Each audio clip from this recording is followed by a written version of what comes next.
సుందరా రెడ్డి గారు, కొత్తగా మార్కెట్‌లోకి వచ్చేవాళ్ళు, మార్కెట్ గురించి మరీ పెద్దగా అవగాహన లేని వాళ్ళు, కొద్దిపాటి అవగాహన మాత్రమే ఉన్నవాళ్ళు, ఎటువంటి స్టాక్స్ కొనుక్కుంటే మంచిదంటారు లాంగ్ టర్మ్ ఇన్వెస్ట్‌మెంట్‌కి? రైట్. సో, బేసికల్‌గా మనం ఏదన్నా ఒక ఇన్వెస్ట్‌మెంట్ అనే ఆలోచన వచ్చినప్పుడు కోర్ కాన్సెప్ట్ ఏముంటుందంటే ఒకటి రిస్క్ తగ్గాలి. హ్మ్. అండ్ రివార్డ్ పెరగాలి.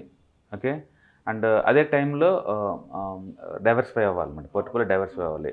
అందుకని ఈ రిస్క్, రివార్డ్‌ని అనలైజ్ చేసేదాన్నే మనం ఫ్యాక్టర్స్ అంటారు. ఫ్యాక్టర్ ఇన్వెస్ట్‌మెంట్స్ అంటారు. ఈ ఫ్యాక్టర్స్‌ని మనం అనలైజ్ చేయడం ద్వారా మనకి రిస్క్ ఎంతుంది, రివార్డ్ ఎంత రావచ్చు, దాన్ని ఎలా అవాయిడ్ చేయాలో మనకు క్లారిటీ వస్తుందన్నమాట. అందుకని చాలామంది అనుకున్నట్టు ఇన్వెస్ట్‌మెంట్ అనేది సింపుల్ ప్రాసెస్ కాదు.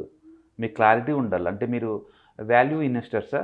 అంటే మీరు కోర్ కాంపోనెంట్ వాల్యూ చూస్తున్నారు. వాల్యూ అంటే ఇన్‌ఎక్స్‌పెన్సివ్ అనమాట. కంపేర్ టు దాని ఫైనాన్షియల్ స్టేటస్‌తో పోల్చుకుంటే తక్కువ రేటుకి కోట్ అయ్యే వాటిని మనం వాల్యూ ఇన్వెస్టర్స్ అంటారనమాట. అంటే వాటి ఫండమెంట్‌తో పోల్చుకుంటే తక్కువ రేటుకి కోట్ అవుతా ఉంటాయి. వాటిని వాల్యూ ఇన్వెస్టర్స్ అంటారు. సో, అప్పుడు వాల్యూ ఇన్వెస్టర్స్ ఏం చేయాలంటే లో పీఈ ఉండి బ్యాలెన్స్ షీట్ బాగా ఉండాలని మనం బై చేసుకోవచ్చు. రెండోది డివిడెండ్ ఈల్డ్ మీద ఫోకస్ చేసే ఇన్వెస్టర్స్. అంటే వాళ్ళేంటంటే లాస్ట్ 10 ఇయర్స్ నుంచి కంటిన్యూయస్‌గా, కన్సిస్టెన్సీగా సేల్స్ పెరగటం, ప్రాఫిట్స్ పెరగటం, ఈపీఎస్ పెరగటం, నాకిచ్చే డివిడెండ్ పే ఔట్ కూడా పెరుగుతున్నాయి అనుకోండి.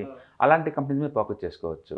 మీకు ఎంత డివిడెండ్ కావాలో ఒక 5-10% బిట్వీన్ మీద అది చూసుకొని అలాంటి వాటిలో ఒక 10 కంపెనీస్ చూసుకొని మనం ఇన్వెస్ట్ చేసుకోవచ్చు. అది డివిడెండ్ ఇన్వెస్టర్స్. మూమెంటమ్ ఇన్వెస్టర్స్ అనుకోండి. అంటే ఎక్కువ మూవ్ అయ్యే స్టాక్స్‌ను పోర్ట్‌ఫోలియోలో పెట్టుకోవడం అనమాట. అప్పుడు రిస్క్ ఎక్కువ ఉంటుంది, రివార్డ్ కూడా ఎక్కువ ఉంటుంది. అంటే గ్రోత్ బాగా ఉన్న వాటిని మనం ఫోకస్ చేసుకోవచ్చు అనమాట. అవి మూమెంటమ్ ఇన్వెస్ట్ చేసే పని. ఓకే. అలాగే క్వాలిటీ ఇన్వెస్టర్స్ అంటే అప్పులు తగ్గించుకుంటూ ఎర్నింగ్స్ బాగా పెంచుకొని ఆర్ఓసీ బాగా మెయింటైన్ చేసే కంపెనీస్ మొత్తం కూడా ఈ కేటగిరీ కిందకి వస్తాయి. క్వాలిటీ కంపెనీస్ కింద వస్తాయి. క్వాలిటీ కంపెనీస్ అన్నీ కూడా కొంచెం హై పీఈ కోట్ చేస్తూ ఉంటాయి. అందుకని కొంచెం ఎక్స్‌పెన్సివ్ అయినా నాకు పర్వాలేదు అనుకుంటే అలాంటి వాటిలో మనం ఇన్వెస్ట్ చేసుకోవచ్చు. అట్లా వాలటిలిటీ బేస్‌గా తీసుకొని, బీటా బేస్‌గా తీసుకొని, బోల్డ్ అన్ని అనలైజ్ ఉంటుంది. సైజ్ బేస్‌గా తీసుకొని, స్మాల్ క్యాపా, లేకపోతే మిడ్ క్యాపా, లార్జ్ క్యాప్ అనేది. ఇంత కాంప్రహెన్సివ్ ఐడియా మీకు ఉంటేనే డైరెక్ట్‌గా ఇన్వెస్ట్‌మెంట్స్‌కి రావాలి. లేదు అంటే డైరెక్ట్ మీరు ఇన్వెస్ట్ చేసే బదులు ఓకే. ఒక ఈటీఎఫ్స్, ఒక ఇండెక్స్ ఫండ్స్ లేదా ఒక మ్యూచువల్ ఫండ్స్ ఆ రూట్‌లో ఇన్వెస్ట్ చేయడం ద్వారా మీరు రిస్క్‌ని తగ్గించుకుంటారు ఇవన్నీ. ఇవన్నీ కూడా ఫండమెంటల్స్ చూసుకుంటారనమాట. అక్కడికెళ్ళినా కూడా మీకు మనం చెప్పిన ఈ ఫ్యాక్టర్స్ అన్నీ డిఫరెంట్ థీమ్స్‌లాగా అవైలబిలిటీ ఉంటది మీకు. అందుకని బెస్ట్ ఏందంటే మీరు కంప్లీట్‌లీ కొత్త కాబట్టి, ఇవేమీ తెలీదు కాబట్టి value going to work out excellent. Okay. ఈ వాల్యూ స్టాక్స్ అన్నీ కూడా లార్జ్ క్యాప్ కంపెనీలు అనుకుంటే మనం దాంట్లో తీసుకోవచ్చు. బెస్ట్ థింగ్ ఏందంటే మీరు కంప్లీట్‌గా కొత్త అనుకున్నప్పుడు ఒక ఈటీఎఫ్ దొరుకుతుంది. నిఫ్టీ 50 వాల్యూ 20 అని ఈ మధ్య కాలంలో బాగా పాపులారిటీ అవుతుంది. ఓకే. అందులో ఏంటంటే మంచిగా వాల్యూ ఉండి బాగా ఉండే కంపెనీ లిస్ట్ వస్తుంది 20. నిఫ్టీ అంటేనే నీకు ఇయర్లీ 13% వచ్చే ఇండెక్స్. ఎవ్రీ 3 ఇయర్స్‌కి ఆల్ టైమ్ హైకి వెళ్ళిపోద్ది. అందులో మళ్ళీ వాల్యూ 20 అంటే ఎక్సలెంట్ కాంబినేషన్ అనమాట. అందులో సింపుల్‌గా మీరు ఇన్వెస్ట్ చేయడం ద్వారా సింగిల్ క్లిక్ తోటి 20 కంపెనీస్ బెస్ట్ కంపెనీస్ బై చేసుకోవచ్చనమాట. లాంగ్ టర్మ్‌లో మంచి మనీ వస్తుంది. ఇది వాల్యూ 20 నిఫ్టీ వాల్యూ 20 అనేది ఈటీఎఫ్ ఫార్మాట్‌లో దొరుకుతుంది. ఇండెక్స్ ఫండ్ ఫార్మాట్‌లో దొరుకుతుంది. మీరు ఆ రెండు ఏ రూపంలోనైనా మీరు బై చేసుకోవచ్చు.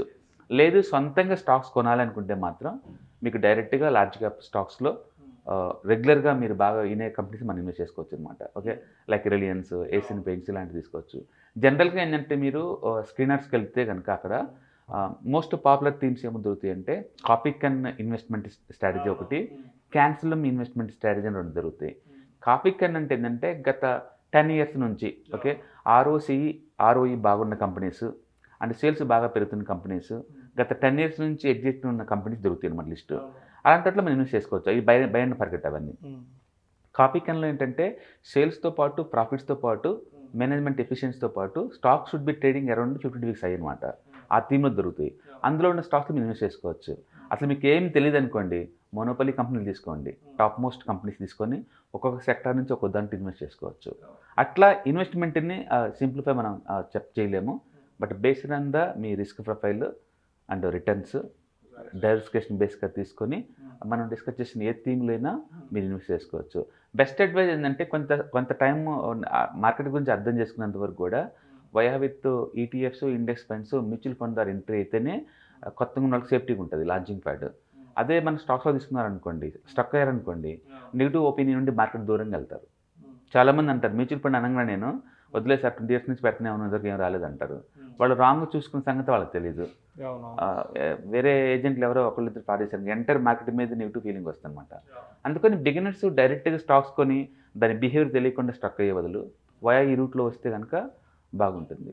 లేదంటే బోల్డెన్ థీమ్ దొరుకుతుంది నీకు, large cap, mid cap, small cap ఇలాగానే defensive stocks, dividend stocks, okay, సెక్టర్ల స్టాక్స్, చాలా చాలా వెరైటీస్ దొరుకుతుంది నీకు ఇక్కడ. కొంచెం రీసెర్చ్ కనుక చేసుకుంటే గూగుల్లో మంచి పోర్ట్ఫోలియోని బిల్డప్ చేసుకోవచ్చు. ఏదైనా సరే ఇన్వెస్ట్ చేద్దామన్న ఆలోచనే నోబుల్ రీజన్ అది. బీయింగ్ చేయండి, థాట్ రాంగ్ని వెంటనే బీయింగ్ చేయండి.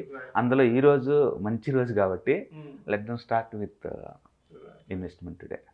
Thank you sir. Thank you so much Sundaranaidu గారు. కొత్తగా మార్కెట్లకు అడుగుపెట్టే వాళ్ళు ఎటువంటి స్టాక్స్ పిక్ చేసుకోవచ్చు అంశం గురించి మీ విశ్లేషణ ద్వారా చాలా చక్కగా. Thank you so much sir. Thank you.